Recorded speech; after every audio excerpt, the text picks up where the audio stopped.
Quem está conosco a partir de agora é o deputado federal Pedro Vilela, do PSDB de Alagoas. Deputado, bem-vindo aqui pela... Agradeço, melhor dizendo, a sua participação aqui nessa edição de Conjuntura. E está aí, sou de volta ao mandato, né?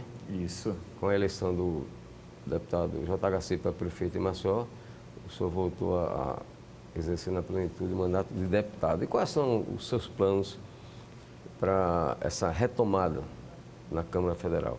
Perfeito. Primeiro, agradecer, Flávio, pela gentileza do convite.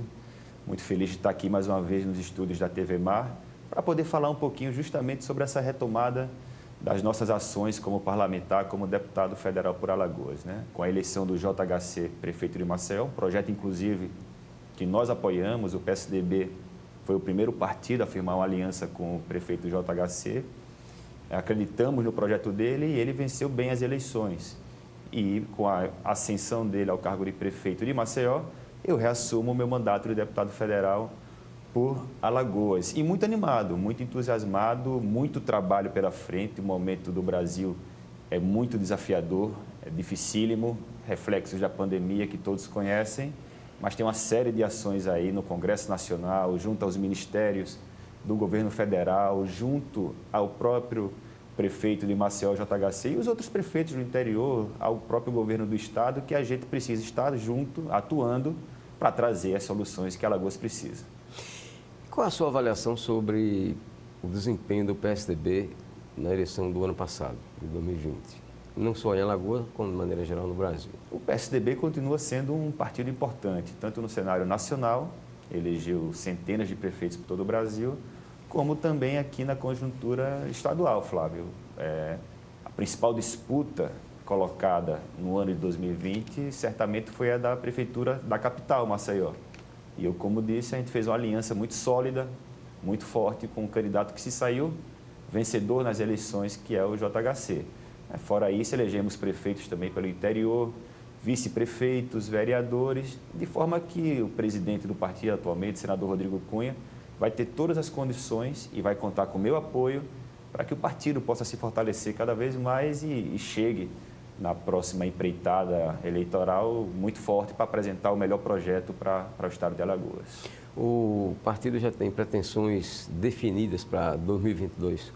Não, eu acho que 2021 a gente tem que focar no trabalho propriamente dito, né? Articulação política, conversações acerca de eleições, eu acho que a gente deixa para o ano que vem. Aí sim vai ser o momento apropriado para sentar com o senador Rodrigo Cunha, para sentar com o prefeito JHC, com os demais aliados do nosso bloco, vice-prefeito Rolando Lessa, que também está junto desse bloco. E aí a gente vai falar de 2022. Mas em 2021, a gente tem muito trabalho pela frente, né? Nós estávamos falando da pandemia, por exemplo. Tem 2 pontos que eu considero fundamentais que a gente comece a trabalhar. Já estou trabalhando nisso. Um é a questão da vacina. Quando é que efetivamente se dará o início da vacinação, em especial aqui no estado de Alagoas? Você sabe bem que alguns países vizinhos nossos já começaram a sua campanha de vacinação, a exemplo da Argentina. Quando é que a gente vai começar a nossa? Então, já estou cobrando do Ministério da Saúde as definições para que a gente comece efetivamente a vacinar a população. E uma outra questão tão importante quanto é que você sabe que recentemente a gente teve o fim do auxílio emergencial, que foi fundamental para principalmente as pessoas mais vulneráveis socialmente, as que mais precisam, tivessem condições de atravessar esse momento tão difícil. O auxílio tem previsão de encerramento, já se encerrou, na verdade. O que é que vem depois? Ele foi fundamental para essas populações. Só em Alagoas, informação da Caixa, que mais de 5 bilhões de reais foram injetados em nossa economia via o auxílio emergencial. Então, o que é que vem depois? É o fortalecimento do Bolsa Família? É um novo programa social? É isso que o Congresso Nacional vai ter que discutir. Eu vou estar muito envolvido também nessa discussão. O presidente já disse, o presidente Bolsonaro, que não tem condição de manter, o país não tem condição de manter financeiramente esse auxílio emergencial. Na sua opinião, qual seria o ideal para o governo no sentido de reforçar essa parte social? Seria, como o senhor falou agora há pouco, o reforço do Bolsa Família? Eu acho que a gente tem que encontrar a forma. Obviamente, a situação fiscal do Brasil, ela não é boa. Ela é uma situação fiscal difícil, até porque o ano de 2020 exigiu muitos investimentos, muitos gastos principalmente voltados para a área da saúde, como também para auxiliar a nossa economia, né? Nossos empreendedores a atravessarem e trabalhadores a atravessarem aquela situação. Situação fiscal difícil, o ministro Paulo Guedes tem falado nisso, mas eu reputo como muito importante que se encontre uma forma, um meio termo ou alguma coisa para que essa sustentação social voltada para a questão da renda mínima, ela se mantenha. Eu acho que não dá para simplesmente acabar. Pode até não ser da forma como está hoje, com os valores que estão hoje, mas um novo desenho terá que ser colocado para que essa população, que ainda precisa muito, possa continuar tendo condição de ter o mínimo necessário. Bom, em meio a essa dificuldade de pandemia, dificuldade do ponto de vista de caixa do próprio governo federal, tem as questões políticas que estão a toda aí em andamento na Câmara Federal, no Congresso, no Senado Federal também. O que é que o senhor considera prioritário em termos políticos, por exemplo, nesse momento? Eu acho que já falamos da questão da vacina, que temos que focar muito nisso, essa questão do que vem depois de auxílio emergencial, e aí sim teremos que construir uma agenda de reformas, né? Ou retomar essa agenda de reformas. A população brasileira espera muito do Congresso Nacional no que se refere a uma reforma tributária bem feita e justa, uma reforma administrativa bem construída que valorize o bom servidor, que o serviço efetivamente chegue à população. Esses são alguns temas que devem tomar boa parte dos esforços do Congresso em 2021 e que eu estarei devidamente envolvido, né? Sem dúvida nenhuma. Mas acho que a retomada da agenda de reformas, fazendo com que a gente tenha um serviço público mais eficiente e, ao mesmo tempo, menos amarras e menos tributação, menos tributos para quem quer empreender, porque é quem gera emprego na ponta. Essa semana mesmo, Flávio, que é a minha primeira semana de retomada, eu fiz questão de me reunir já com pessoas do setor produtivo. Eu tive com a turma da hotelaria, eu tive com a turma dos bares e restaurantes, que gera muito emprego no nosso estado de Alagoas, em especial por causa da indústria do turismo. Sofreram muito com a questão da pandemia e vão precisar, obviamente, que o Congresso Nacional apoie para que eles possam ajudar o Brasil nessa retomada da nossa economia.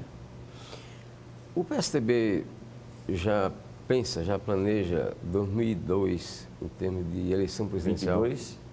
2022, melhor dizendo. Eu acho que, naturalmente, todos os grandes partidos vão começar a articular pensando no projeto 2022. Eu não vejo ainda um projeto definido do PSDB.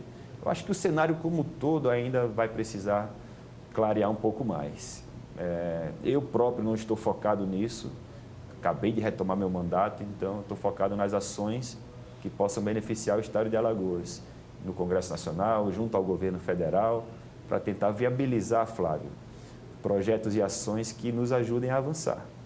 Questão eleitoral, obviamente, vai ser tratada, mas eu acho que mais para o ano que vem. Por enquanto, aqui é fazer com que a vacina chegue, é fazer com que o auxílio emergencial ou outra coisa que o suceda continue. Uma reunião importantíssima, por exemplo, eu vou ter hoje à tarde com o secretário municipal de Educação daqui de Maceió.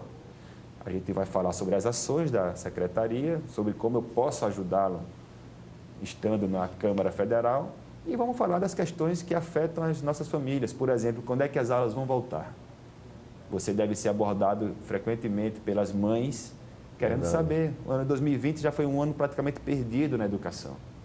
2021 não pode ser do mesmo jeito. Claro que respeitando os protocolos, claro que prezando pela saúde dos professores, dos colaboradores do setor da educação, mas as crianças também precisam estudar. Então, a gente vai, nessa conversa com o secretário, eu pretendo justamente me colocar à disposição para que a gente encontre um formato e as aulas possam ser retomadas. Particularmente, o senhor é a favor ou contra da retomada das aulas em termos presenciais? É isso que eu quero conhecer do secretário, é isso que eu quero conhecer a ideia dele, o projeto. Eu acho fundamental que a gente encontre o quanto antes um caminho para que as aulas retomem. Obviamente, o tal do ensino à distância ou coisa que o vale não é a mesma coisa da educação presencial, principalmente quando a gente fala de crianças menores, né? Porque lá as crianças aprendem não só o beabá, mas aprendem noções de cooperação, de respeito, de amizade, enfim. A convivência escolar é muito importante nessa fase. A pandemia está aqui, ninguém nega isso, os seus efeitos, os seus riscos, mas a vacina está chegando. Eu acho que a gente aprendeu também mais a conviver com a questão da pandemia. Obviamente, no começo é um susto. Todo mundo com muito medo, pessoas perdendo suas vidas, famílias foram afetadas. Mas a gente está há um ano vivendo isso. Como alguns setores já conseguiram construir um caminho para retomarem suas atividades, eu acho que a atividade escolar também merece uma atenção fundamental para a sua retomada. A Universidade Federal de Alagoas já decidiu que vai retomar com a aula à distância. À distância. É um caminho também, fortalecer o ensino à distância, talvez, ou achar um meio termo. O que precisa é ter plano de ação. É a gente colocar no papel o que é que pode ser feito, qual é o melhor caminho e, a partir desse plano de ação, executar. E, no caso da educação especial, isso eu tratarei com os secretários das respectivas pastas, né? Tanto o municipal da educação como o próprio secretário estadual no momento oportuno. Bom, agora uma pergunta de cunho político inevitável. Claro. Vamos ter dia 1º agora de fevereiro, eleição para a presidência da Câmara dos Deputados, presidência do Senado Federal. E temos um alagoano candidato a presidente, que é o deputado federal Arthur Lira, do PP. O senhor tem compromisso com ele ou não? Eu conversei com o deputado Arthur Lira, ele é nosso conterrâneo, né? Integra a bancada federal alagoana e nessa última semana ele teve a oportunidade de, numa reunião da bancada, expor o seu projeto, seus compromissos de campanha, caso ele se eleja presidente da Câmara. Existem outros candidatos, é natural que eu conheça as propostas, o projeto de cada um deles, até para tomar uma decisão bem amadurecida, né? Nós estamos há 3 semanas da eleição, então essa não é uma decisão que precisa ser tomada agora. É importante conversar, conhecer, ver que tipo de compromisso ele está assumindo com a agenda que o Brasil precisa enfrentar, com a agenda que Alagoas precisa ver solucionada. Essas questões é que vão me levar a decidir meu voto.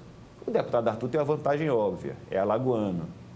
Então, naturalmente, a gente imagina que ele, se elegendo presidente da Câmara, ele vai fortalecer muito as ações do governo federal, da própria Congresso Nacional, voltadas para Alagoas. Isso é um ponto que o beneficia nesse processo decisório. Mas eu acho que essa decisão vai ficar um pouco mais para frente, amadurecida. Vou conversar também com o meu partido, a nível nacional, o PSDB, e no momento oportuno decidir, sempre pensando no que for melhor, para a agenda que eu julgo necessária que o Congresso Nacional enfrente, e, em especial, as ações que podem beneficiar o nosso estado de Alagoas. Bom, agora uma curiosidade. Seu tio, Teotônio Vilela Filho, que foi governador, foi senador, está definitivamente fora da política ou tem alguma chance de voltar? Eu espero que ele, em algum momento, faça uma reflexão pelo retorno, porque eu acho que ele deu uma grande contribuição na sua vida pública, como senador e como governador, e está desde 2014, né, fora de mandatos eletivos, fez a opção por não disputar as últimas eleições, legítima, mas continua sendo um grande conselheiro, continua sendo um membro ativo nas articulações partidárias, auxiliando o PSDB nas suas decisões, participou ativamente, por exemplo, no processo de construção dessa aliança que elegeu o prefeito atual de Maceió, JHC, então ele tem sido sempre um bom conselheiro. A volta aos gramados propriamente dita, aí eu já não sei se acontecerá, mas seria muito bom. Eu torço por isso. Tá, ok. Então, muito obrigado ao deputado federal Pedro Vilela, do PSDB, pela sua presença aqui nesta edição de Conjuntura. Muito obrigado a você também por nos acompanhar.